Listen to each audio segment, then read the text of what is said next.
today Adobe and FEED are coming together to build a campaign for this holiday, and we've got a bunch of interesting creatives who've been selected who've never worked together, and they're going to get together today for the first time and figure out how to build an ad campaign. Meeting with Lauren a bunch in the lead up to this, we talked about how could we get comfortable with sort of pushing the boundaries of the brand a little bit and not just do the same thing that's been done before. You have a finite amount of time, you have intense brief, you have the client basically living with you for 3 days. So my role is sort of phantom creative director. I'll be in and out and I'll be supporting them as they work through their own ideas. It's going to be a lot of fun. I think that some of the best work often comes out of those types of odd constraints that you put around creative problem solving. It's either going to be great or it's going to be a fucking disaster, but pressure makes diamonds, so 3 days should be enough to kind of figure something out. Hey, it's great to meet you. I don't know why I was giving you a shake. I know. It's like I'm meeting all the people. So. I know. It's going to be a little collaborative on the feed front, so Jenny, that's how we want it. Lindsay's and we want it to be well. interactive. We're encouraging people to ask questions. Exactly. We just want to like dive in. So Mike, is this your place? This is the compound, yeah. Thank you for having us. Yeah, my Thanks for pleasure. doing this, man. It's going to be a lot of fun. It's an unreal kind of surreal experience, but yeah, I mean, if you get to do it for this, you got to jump, right? Miss Kelly Nyland, I want to introduce you to David Kennedy. Hi, David. He's going to be your partner this week. Nice to meet you too. You guys are going to collaborate and do some amazing things. You can sit down here if you want, if you guys want to chit-chat and get to know each other. Yeah, exactly. All right, take it away. Where'd you come in from? San Francisco. Right on. Right on. How about you? Here, I live here. They're putting me up for 2 days, which is, even though I live in Brooklyn, so it's not too far. That's nice, yeah. We had to be, this way we could work till 5 in the morning. I think that's the plan. Probably not. Yeah, I don't know. I wore comfortable shoes just in case. Cool. So, art director? Yeah. How long have you been an art director? Forever. I came up through graphic design, and then I've been working in advertising and branding for 20 years, 25 years. So you've been more of a freelancer yourself? Or I've been freelancing for 2 years now. Yeah, it was full-time for the most part. I feel like as a career, as we get older, like we need a little bit of a push. Something where I feel scared again. Like I need to be able to do one thing that is like completely out of my comfort zone. Fear is just a part of the ride. What's next? What's next? What's next? I don't know. And you have to kind of come up with that, and that can be a scary place. You just got to kind of acknowledge that and move the hell on. Megan picked people that could fall in like that, jump in. You know, when they told me about this, I was like, oh, it's just like every other day. You know, they just give me a brief I didn't know was coming the day before and show up and then walk away from it. She said to me on the phone, do you want to know anything? I'm like, no, just tell me where to be and just, just give me the brief when I get there. I did go to design school, but then I knew better. There's the difference. You would probably spend a long, long time, like a long time, on the details of something, and I'm like, fuck it. But the presentation itself is fine, right? Yeah. I think they just want to get part of like the creative brief into it as well. Kind of like what all the teams are on tap What they're looking for. Yeah. We're gonna be fine. Oh yeah, absolutely. We don't actually have to like each other, but we will. We just have to do great work. Yeah, absolutely. Job's done. It's gonna get weird. It's going to be an adventure. Weird is a daily occurrence for me, and weird is real, so let's get weird, man. I like this. Okay? I'm very excited. We're getting weird. I promise not to do that a lot. I don't see the cameras. I don't see them. I'm not going to break that wall. I usually meet people with cameras around me. That's sort of what I do. We get a 5-minute shower break where we're not on camera. Exactly. Here she is. Hi, Lauren. I'm Megan. Hi, Lauren. Nice to meet you. Finally. I know. I missed you when you were in San Francisco office. I hear your name often. I know. We saw each other. We gave big hugs. We're like, oh, I'm so glad to meet you finally. So we have one creative team over here, another creative team here. Yep, we've already introduced them, so they're getting to know each other. And another team over there. Awesome. All right, everyone. If you guys can go ahead and take your seats, we're going to get started on the briefing. So last year's holiday campaign for FEED was the Come Together campaign, which was a huge success and a really big moment for us, kind of bringing together FEED advocates and supporters. This year, we were so excited to kind of have our creative community involved and make it more shareable, more grassroots. So the stakes are high, in my mind, to create something that really is very true to our brand, communicating our message, showing our product really beautifully. I have complete faith that we'll walk away on Friday with, something that we all feel great about. So hunger still, unfortunately, kills more than AIDS, malaria, and tuberculosis combined. 1 in 9 people around the world are born into hunger. And that's what, has struck me personally in traveling around the world. I started my journey with the UN World Food Program, and they're the largest humanitarian agency in the world. So the model of FEED is really, we're supporting these giving partners on the ground and specific programs that they're running that are really effectively fighting hunger. We're trying to sell products, but at the same time, these products have, you know, a lot of heart and soul and story behind them. The main thing we have going for us, in a sense, is that it's very pure. It's very core to who we are. Our tension, the challenge here is how do we keep our mission front and center, but also marry that and balance that with fashion? Hunger is a solvable problem. We know if we give school meals, if we give a meal, we can help address hunger. And I think that mission, which we really stand behind, is a point of difference in the space where people are sort of playing and adopting social causes to go with their brands as well. I'd like to get a deeper understanding of the Feed Girl lifestyle. I mean, where does she go? What does she do? What are her hobbies, activities? Where does she like to shop? What's her story? Now that we know, and we've always known, that our customer cares, all things being equal, a product on the shelf, she wants it to express her personality and be something she loves to carry and brag about to her friends. So for the men, though, I mean, although men aren't your target audience, they're gifting. They are gifting. Yeah. So what percentage of men are gifting? In terms of people who follow Feed, 10 to 15% are male. But in terms of shopping, 25%. They are possibly digesting the content and feeling like, oh, it's something we want to buy for our wife or our kids. This is a real-time crunch for everybody. We would love to have the look and feel of the core campaign with, you know, graphics applied, with all of the messaging applied to it, and then we can take those loose assets and apply that across the board ourselves later. So here are some of our newer products that we're really excited about. We want to definitely promote kind of the new, more fashion-forward, functionality type products. I think we want it to live across like the homepage, a collection page, ideally video can be involved. We see great traction with that on social media. Print ads and digital ads, I think, are the main ones. And then thinking about how we're asking like our bloggers, our partners, our customers to share these socially. What are those like bite-sized assets? We have 7 days to do this. No pressure. It's gonna be awesome. Maybe we do one board per concept for now. Yeah, that's great. Okay. It's very meta. We could do post-its on post-its on post-its. Okay, lots of layers. I'm gonna take your website off the computer, so we're not looking at your website. Hello, guys.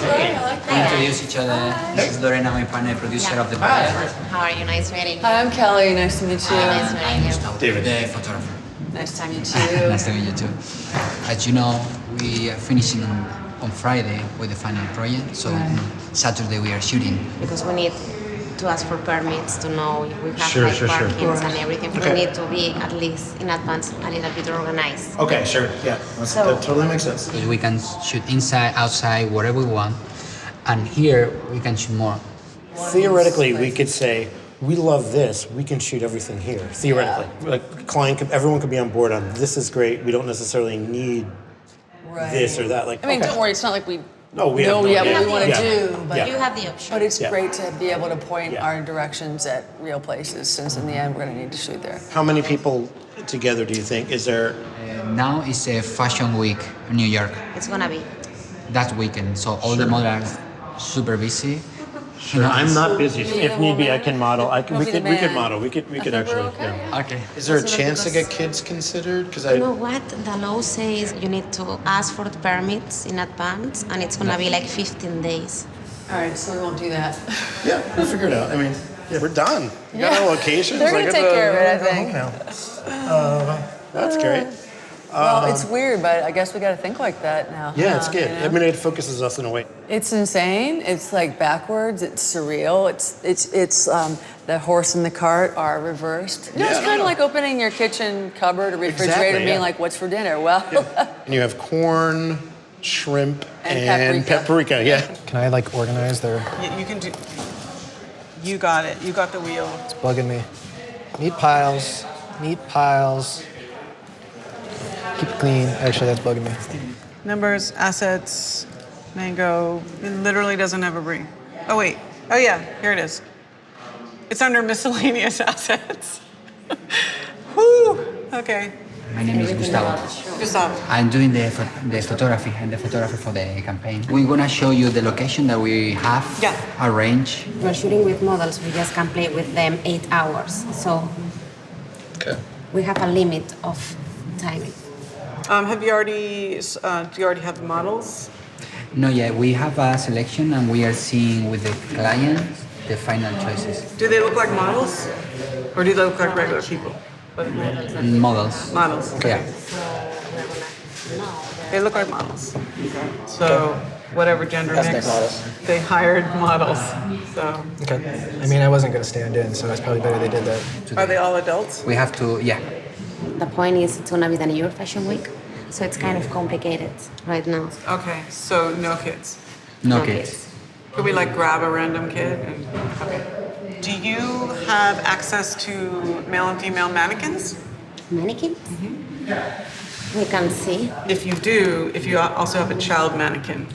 And I don't want to tell you why I'm asking. We also send you our portfolios so you can see our style. Is it possible to get some drones? Drones, we would love to. No, but in New York, in the city, it's not allowed. You keep saying like not allowed, like as though like that matters. The thing is, because we don't have any concepts, we have a limited budget for everything, of course. We can try to be flexible.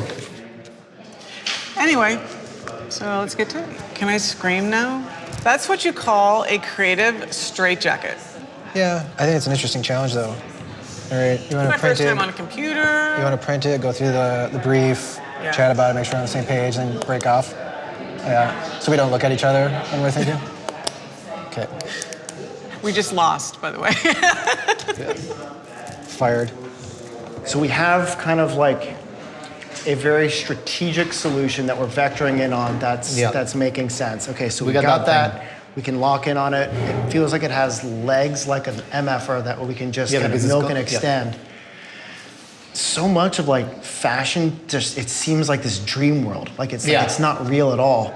But what we have is a real dream that we want to solve. So how do we create a moment where like, do you open the bag and everything turns? Right. Right? Can we do that? Is there something that we can like, this world, it has to be simple in a way. Let's chat about this for a sec. We're gonna have to work with Gus on this to make sure that we're getting what you were talking about kind of vectoring in on the bag and not having it look too posed, too static, too modelly. Yeah. But then kind of focusing on the different, lifestyle aspects of, the feed girl, whether she's going to yoga class, going off to shoot, going on a little Anything adventure. that is around the bag, like the persona and the location. I'm gonna bail on that stupid dream thing. It's not gonna hit the strategic objectives. Maybe we can define what feed girl means. Who is this person? How does she feel? Like what goes through her mind when she's walking around with her feed bag? What does every young person struggle with? It's finding their style and finding something that other people aren't going to ridicule them for wearing, but also feel proud for wearing. Taking the object and realizing like maybe it's next to like something similar and it's kind of like shaming the other. What's your bracelet done today? Yeah, that's interesting. What's your backpack done? And then you could show like their bracelet and like one of mine, right? What if it's more like, a lifetime of being a good person all in a day's, purchase? They're becoming fashionable and they are becoming honorable, sustainable. How can we represent that? But I think that's cool. I'm sorry, I may have stretched this out. Don't worry about it. You're gonna get your hair caught. But I think, what if it was like bag against bag and like the feed bag and it says 10 and then this is a similar looking bag and it just says 0. It's like a competitive ad. Your outfit doesn't work until you have this with it. What if you showed like the power of whatever, the power of 10, power of 100, and just like it is the 100 meals and it's... Or power of a weird number, because we're used to 1 in 100, but like power of, 185. 185, yeah. Yeah. Okay, numbers. Yeah. We could build, well, let's go back to though... We could build 3-dimensional numbers, life-size numbers, at human scale. Maybe there is a cardboard or whatever, 85. It doesn't have to be elaborate. And then it comes to life. Like you actually see like a projection onto it where you see what the 85 things could, it's not just 85 meals, What it's about 85. this? Holding a bag and it's empty, that's it doesn't great. have a number, and you can project the number onto the bag that the woman's holding. So talk me through that. Talk me through that kind of keeping the bag in the same position and how we make that work. Yeah, man, do it. Let me hold my bag. So if you're like, you picked up your bag, right? The bag is here. Right. You picked it up and all of a sudden it's still with you, right? And you have your yoga mat. And all of a sudden the bag changes, outfit changes. All of a sudden, she's on a bike. That's kind of like our locked focus. The Yes. lifestyle, that changes. But I like what you just did for the video too. Like if we want to carry that through for video, I like starting it off very organically like that, where it's you just get it, it's the bag. you put it on your shoulder, you're out, and then it's what you were saying was And then that boom, boom, boom. It's like a burst of color, burst of bag. And we can change the bag and have like the change of outfits. Oh yeah, it should. It always has to be the same person, right? If we have a different person, then okay, then it's that person throughout the day, or can we switch people? Begs the question, like, do we need a dude? Why would we shoot the guy if he's not gonna be wearing the bag? He's gifting it. Yeah, totally. This is very focused on the holidays, and it's seen as like a negative, re-gifting. But in a way, is there some way you could spin that into a positive? This is the opposite of re-gifting. You're giving twice. Like, you're giving. Yeah. Like you're that nice. You're Mr. Nice Guy. You're not just buying a bag. You're buying a bag that's a double gift. Show them you care. Really, really care. Kind of a thing. It's a serious subject, but if we can add not necessarily ha ha ha humor, but like a smile to it, like just a bit of levity or something, A little bit of a smile. then that might work.